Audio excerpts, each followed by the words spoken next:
Welcome to Trending in Education. Mike Palmer here, joined today by Michael Chasen, who is the co-founder and CEO of Class.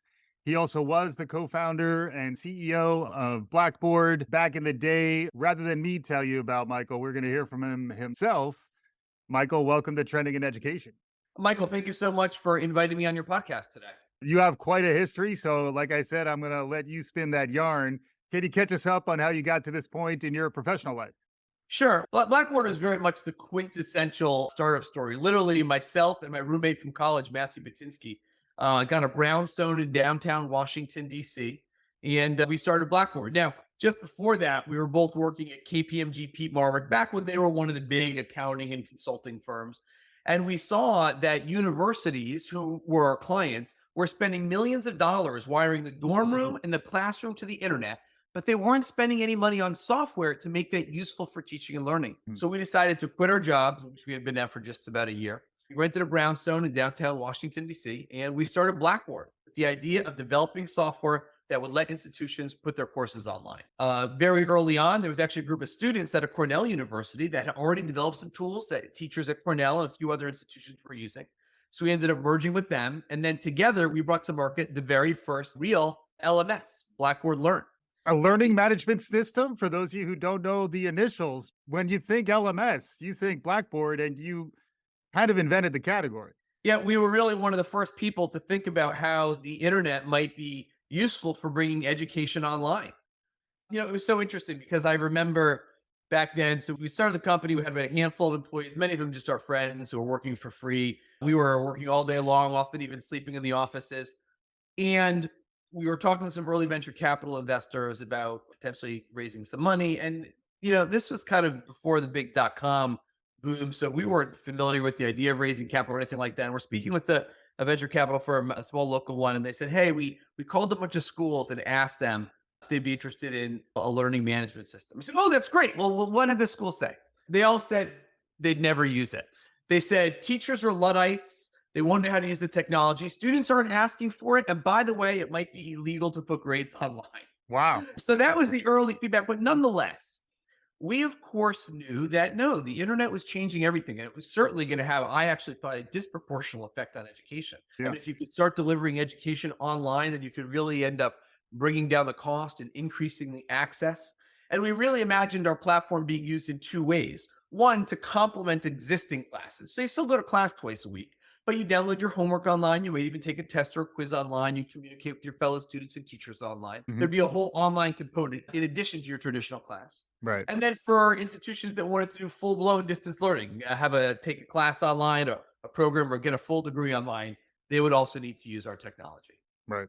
And the company ended up growing from there. We started with just a handful of employees in a brownstone in downtown DC. We ended up growing to 3,000 employees with 20 offices around the world. We expanded beyond just putting your courses online, but we went to start to enable institutions to use the internet for all different parts of their education processes, and I ended up growing the company. I got to take the company public. I was actually one of the youngest CEOs on the NASDAQ before Mark Zuckerberg and everybody went public. And also now I'm older and no one cares about me anymore. But I used to be younger years ago. Got to grow the company, ran it as a public company for 7 years before selling it to Providence Equity Partners for just under 1.8 billion. Yeah, amazing. And it was an incredible ride. And I got to spend almost 20 years in the EdTech space, an industry that I think is vitally important and also one I'm very passionate about. Yeah, it's an amazing story. And it is, you mentioned EdTech there. In some ways, Blackboard is kind of one of the definitional platforms and, founder story, success story of the early stages of EdTech. You've stayed in the space in different capacities, but then really threw your hat back in the ring again as a co-founder and CEO with Class. Can you catch us up on that part of your story?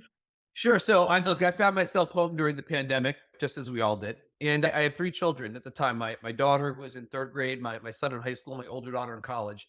And they all now found themselves home taking their classes online on Zoom. But I saw that they were having challenges really engaging with their online classes. And when I asked their teachers, why are you having such a hard time getting these students engaged in the online class? They said, look, Zoom and Microsoft Teams and these other virtual meeting tools, they're great for lectures and they're great for group discussion. But a lot of what we do in the physical classroom, you just can't replicate online. And we do a lot. We take attendance, we hand out assignments, we give tests or quizzes, we proctor exams, we talk one-on-one with the students, we might have group presentations, we might use a textbook or electronic content or watch internet or watch videos or track student progress and grade ups, and all of those things make up an engaging class experience. And we can do all that in the physical classroom, but you just can't replicate it online. Right. And well, as I mentioned, I have 17 years in running Blackboard, and my undergraduate degree is actually in computer science. So I know a lot about technology. And I got together with a bunch of developers that I worked with previously at Blackboard and other companies that were experts in building e-learning tools.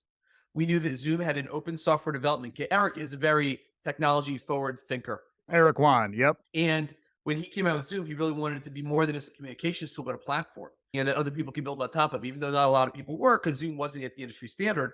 Because of COVID, Zoom became almost this industry standard, even more so in education, Yeah. where almost all classes were online on Zoom. And so we took that and we utilized that to build on top of it. If you had asked me what the future of e-learning looked like years ago, I would have said the future of e-learning is very much asynchronous. People were going to use LMSs like Blackboard or Canvas or Moodle or Desire to Learn, and it'd Yeah. be self-paced learning, and a teacher would pop in once a week just to make sure things were moving along. Because you couldn't possibly put an entire class or institution online in a live learning, live audio, video, full-time scenario. It just wouldn't scale. And then during COVID, we did it. We put Right. hundreds of thousands of teachers and millions of students. We put every institution in the world online at the same time in the way that students want to learn in live learning scenarios. Yeah. And we did it. The technology was there. Zoom and Microsoft Teams and Google, their technology infrastructure and the internet bandwidth had reached a point where you could have this type of an interaction. Right. And that's 80% of it. But what do? We put everybody online in virtual meeting rooms. Right. The idea of class is to take that last mile and change the virtual meeting room to a virtual classroom. That last step. So really, the majority of the movement that's been made in learning is the fact that we have the bandwidth to do it. Right. Class just takes that final step and says, hey, instead of this virtual meting interface that you use when you're in Zoom or Microsoft Teams, let's make it a virtual classroom. Yeah. We still use the back end of Zoom, the most scalable audio video back-end system in the world, but we put the students in an online classroom instead of just an online meeting room. And it makes all the difference in the world. We see engagement go through the roof. We see students being able to actively participate in a class in a way that they weren't before. We see teachers finally have all of the resources that they had in the physical classroom they can now use online. Yeah. It's impressive to think about building for those user types who frequently get forgotten. The live online instructor, the person who has to push and orchestrate the different components of their class. A lot of those live online classes are also chat based. And, we made it this far. We just talked about the pandemic, but now it's time to talk about the other major transformational shift that's happening, which is the advent of generative artificial intelligence. You've been leaning into that trend as well. I'd love to dig in more on the other elements of class, but you now have an AI teaching assistant that's being integrated into your program. I'm a big fan of that. I actually have a virtual co-host, Nancy, who couldn't be here today, but she does send her best. Can you describe a little about what went into that thinking, your thoughts on the generative AI wave and how class is tapping into it? So look, I think AI obviously is going to cause a revolution in every industry, but I actually think in an outsized way in education, and really from two aspects. One, look, not actually every teacher has a teaching assistant, and in some classes are quite large. So if we could actually use an AI to have a teacher and assist them in running the class with the students, that is a giant win. In addition, using an AI to analyze the data and to track student progress and then be able to come up with more customized learning plans for students, or to be able to better identify at-risk students. So I think AI has both a front end and a back end, is going to have outsized effects in both the front end and the back end in education. Now, what we decided to tackle first was we wanted to start utilizing AI in our product in a way where the teachers as well as the students would benefit without even having to know anything about AI. So we created an AI teaching assistant. What it does is in our class, we automatically feed the transcript of the class as it happens, everything the teacher and the students say, as well as all the materials presented, and we send that into the AI. Then the students during class, if they have a question, they don't now necessarily need to raise their hand and interrupt the teacher. They can literally ask the AI teaching assistants. Let's say that the teacher was teaching a class in science and talk about photosynthesis, and the student doesn't understand. Instead of interrupting the whole class, if it's a very basic question, they can ask the AI, "Hey, AI teaching assistant, can you explain photosynthesis to me?" This is through chat. Yes, through chat. And then It'll analyze first the data that has been presented to the class to be able to answer, but then also its expanded knowledge base. Yeah. And let's say the student doesn't understand that. The student can say, "Can you explain it to me a different way?" And the AI can then even re-explain it in a different way. Now, not only that, we also wanted to use the AI to try to do a few things that maybe weren't possible before. So besides providing the ability to answer questions, even as the students are viewing the transcript, they can even highlight something the teacher said and can say, "Explain this to me in a different way." Interesting. AI teaching assistant. And the AI will take that and then explain it in a different way to maybe help the student better understand that. Mm. And then we did a few things like the AI will notice if you're late for class. And so it'll say, "Hey, I noticed you were 10 minutes late for class. Do you want me to summarize what you missed?" And it'll Wow. actually summarize the first 10 minutes of class for you. Mm. And then at the end of the class, the AI writes a summary of the class and is putting together study guides for all the students in the class as well, all automatically. So these are all things that we can automate to make the AI a useful tool. It helps the teacher. Maybe now they're offloading some of the basic questions that the students have. Another way to look at the material, you're not pausing the whole class to answer them. And we're building out tools like a class summary and study guide. And this is just our step one. This is just kind of our toe in the water. How can people start to use the AI in class? And I think we came up with a pretty good first implementation that is useful to the faculty and to the students. That's very cool. It reminds me also of something we used to call pseudo sync, which is make it feel like it's live by virtue of having access to live help in real time. So you could actually do that with a recording, I imagine, too. The same kind of technology would make it feel That's more. exactly yes. And that's Yeah. exactly what we're looking to do. So we are coming out with something called interactive recordings. So normally when you record an online class, it just saves as an MP4 an audio file and you can listen to it. But you Right. really lose a lot of the interactivity or learning activities that the teacher's doing during class. Yeah. So we built a special recording format that if 5 minutes into the class, the teacher shares the syllabus. 5 minutes into the recording playback, the syllabus launches on your screen. And if 10 minutes into the class, the teacher launches a test, then 10 Yeah. minutes into the recording playback, the actual test launches. And as Yeah. long as it's still available for you to take, if the teacher says, "Hey, you can take this test within 24 hours," you can watch the interactive playback. Get to that point, the test launches, you could go ahead and take the test. That's cool. Then what our plan is to, now the only difference is you really can't tell that you're in a class recording. It seems like you're in the live class. The only thing you can't do is ask the teacher questions. Right. But now with your AI TA, you can't ask the teacher questions, but you can ask the AI teaching assistant questions. Exactly, exactly, which is pretty cool, especially because I think we all still embrace the power of live, but schedules are complicated, lives are complicated. So the idea that you can still have almost as good an experience as live when you're playing catch up makes a ton of sense. You mentioned this stuff is new. It's fresh out the gate. It's got a long horizon on it, and I'd love to hear some of your maybe further reaching thoughts as well. The other area I'd love to hear more about is new kinds of synchronous environments, VR, AR, new, more immersive experiences for the real time. What's next? You're someone who's had a nice track record of getting a read on things early and then hopping in at the right time. What's out there that's got you excited? I don't think people realize the effect that COVID has had on education. Because, of course, now we're all like, look, we're back in person. We're trying our best to just get back to normal, get the classes going. But you can't put hundreds of thousands of faculty and millions of students online and not expect there to be a dramatic change. Let me explain in more detail.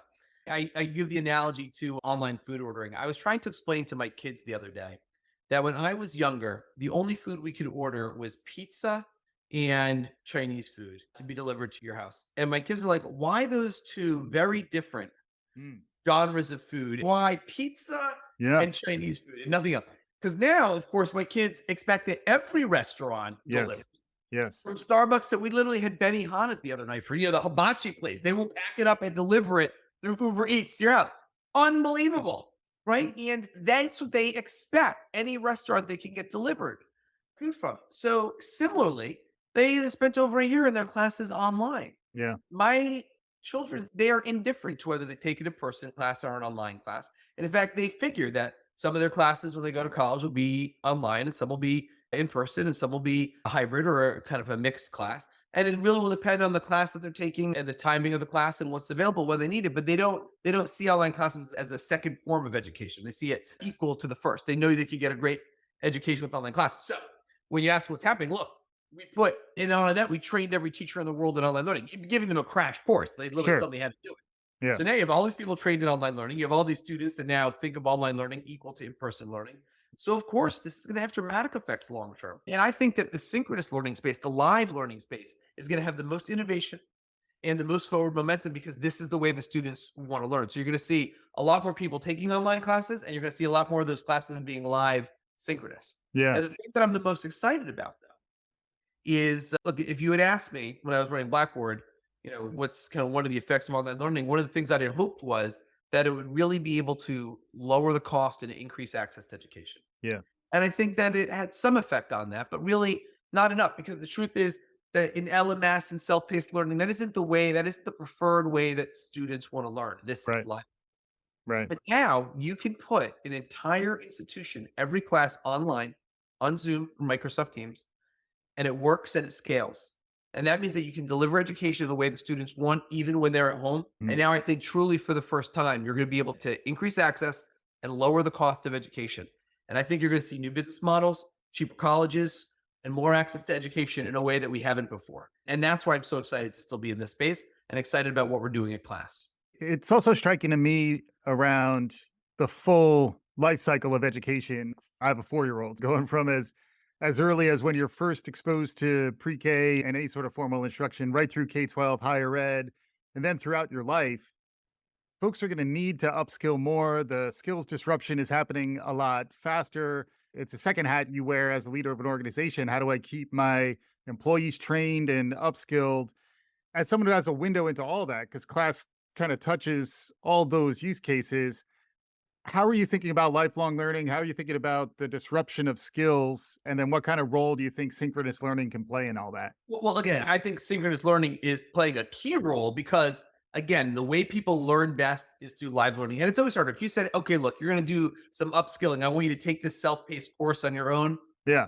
Again, that's self paced learning works for some people, but not the vast majority. The vast majority want an instructor who want it live, but it was hard to scale that. Right. And the technology wasn't there to have it from home, but now you can. So I think it's going to change everything. And I'm very excited about that. And yes, at the same time, with the advent of AI, clearly, just as a general population, we need to make sure that we are continuing to educate our peers, the population, to be able to go after these new jobs that are going to be created either from AI or jobs replaced because of AI, that we need to make sure that we have a skilled workforce. And not everyone can drive in to go to school every day. So having online learning on the computers, which I mean, just about everybody now has a computer, I think that is the way that you handle not only individual problems, but society problems as well. And then you touched on the importance of teachers and maybe extending that into what we're talking about. Just makers, there are new marketplaces emerging, for example, for prompt engineers, people who, from November until now, it's maybe 6 months. They've been banging away at ChatGPT and now suddenly they're making courses because there's this tremendous need. It does feel like the barrier to entry for online learning is lower on both sides, both on the instructor side and also on the learner side. Any thoughts there? I would say it's definitely lower on the learner side. For the instructor side, well, I think it's lower. I think more so that we now can elevate the level of the classes we actually have online with tools like Class. This is why I'm so excited about it. Again, you can do more than just have this back and forth. You literally can say, I'm going to give everyone a lecture. Then we're going to go into breakout groups. Each breakout group is going to do different work and assignments. Then you're going to show that work back to the class. Yeah. We're gonna come back, I'm going to give you a quiz. I'm going to proctor that quiz. All that data is tracked and then do an analysis and says, hey, what was the engagement of the students like? How they get on the exam and what was the correlation between those things. Right. So I think both the added bandwidth, the fact that you can have these live synchronous classes, and now the incorporation of AI means that education onto itself is going to go through more change in the next 2 to 3 years than it has in the last 10.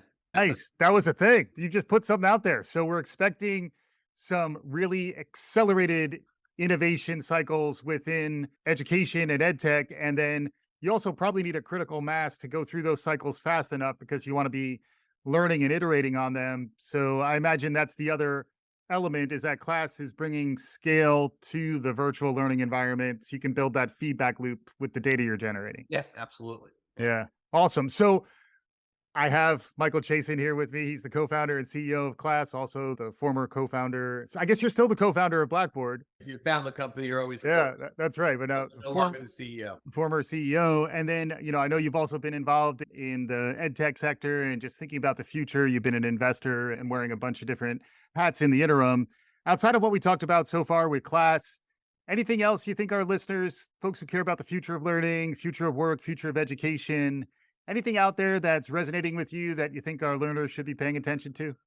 Well, look, as I said, I think the three big trends are the availability of the bandwidth and the pipes to do the live streaming audio video that occurred during COVID, Mhm. combined with now the ability to actually replicate that physical classroom experience online with class, and then the additive, the ability for AI technology to be incorporated in the learning environment, whether it's at a teaching assistant, whether it's at a tutor, whether it's used to analyze data on the back end to identify at-risk students or situations, or put together the best type of content or syllabus.